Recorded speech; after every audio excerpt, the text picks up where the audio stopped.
Now I'd like to introduce another speaker that I asked to be here, Mr. Bill Speck.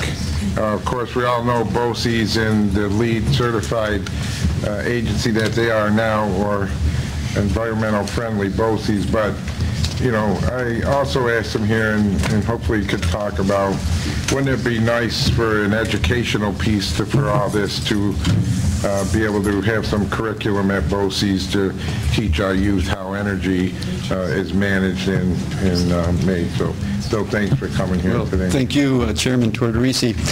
Peter called me a while back, and he said, Bill, could you stop by the legislative chamber some evening and talk a few minutes about BOCES and renewable energy? And if you know me, and if you know the BOCES, it would have been easier to sit down with a few people in the afternoon and solve world peace, because there's a lot going on out at BOCES, and it's all about renewable energy, and it's specifically about all the students that are working there. Before I talk about the BOCES, I'd like to talk a little bit about myself, not because I'm an egotist, but I think it's important to measure my words in the context of who I am.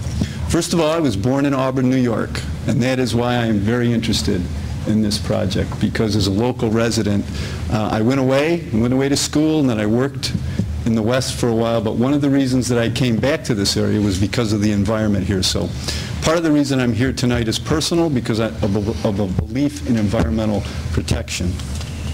I was born 57 years ago, almost to the day, at Auburn Memorial Hospital, and was educated in this city, received a great education, went on to college, and after college taught for 2 years in Massachusetts, and then had an opportunity to move to the West, where I worked in the energy field.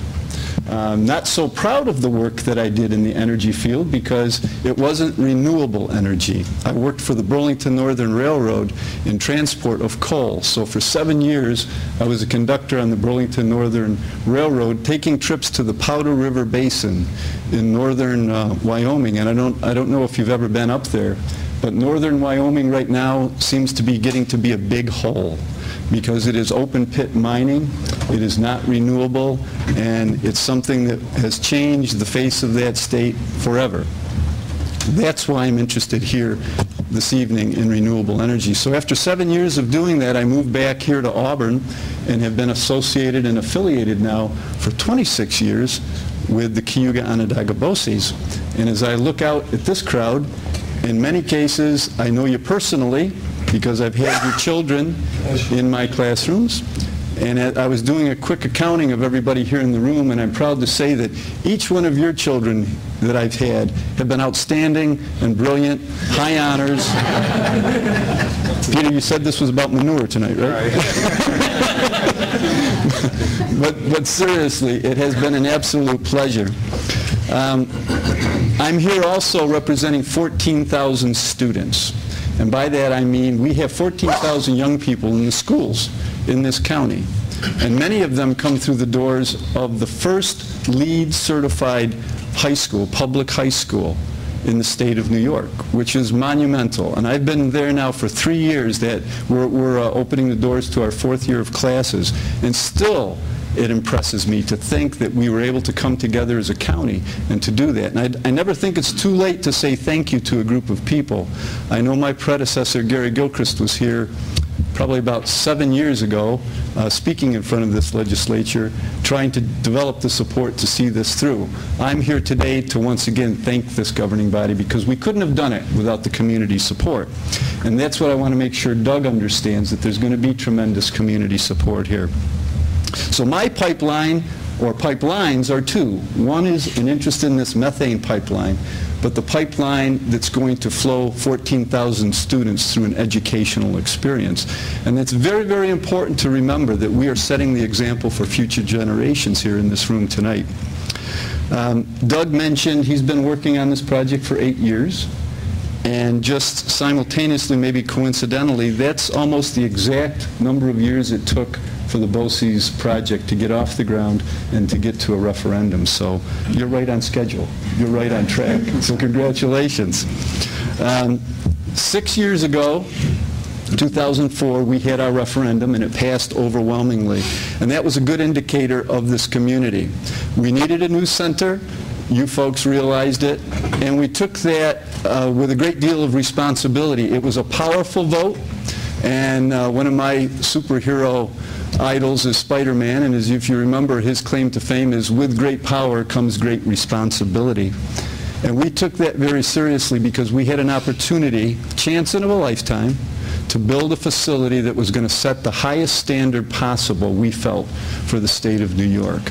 So we were issued that as our walking orders, and very proud that we worked diligently to earn that LEED certification. And that was the beginning, I think, of a great, great step for this county, built on the back of prior green initiatives that were instituted in this county. We couldn't have done that without the successes that came before us. Our mission was to build a community learning center, more than a high school. It's a community learning center that is very active both on the weekends and the evenings. So don't think that it's just an example for the high school students that we're working with. Our curriculums have changed dramatically since we have gone into that building. We're trying to establish a green culture almost in every program. We're highlighting that as we develop programs, and if this comes through, which I hope that we're able to do, it'll be able to expand our county into what I would like to consider a learning laboratory. It's not just the co-gen facility that could be located on our site, which would be wonderful, but it's the whole system, it's the whole science behind it, it's the whole chemistry, it's the whole engineering that will allow our students to go out on these field trips and to say, I understand the applied academics at the Cayuga Onondaga BOCES, but because it can relate to this kind of industry. So there's a lot on the line here. We would certainly endorse that. Fortunately, when we built the center, we were thinking about future sustainable projects. As you know, we're LEED certified at the silver level. We can go back and reapply to upgrade. We could possibly go to the gold level if we continue on with a sustainable point earning capability. We engineered portals into the building, into our central services area at the time of construction, given the case that biogas would come. And I was able to review some of the minutes from meetings, and they were about 5 years ago, where we were talking about this. And very fortunately, they were incorporated into the building. So with that in place, we are ready and we are very willing to be able to take the next step and not only do this for renewable energy, but do this for the students that are in our pipeline in Cayuga County. So thank you very much, Peter. Good job.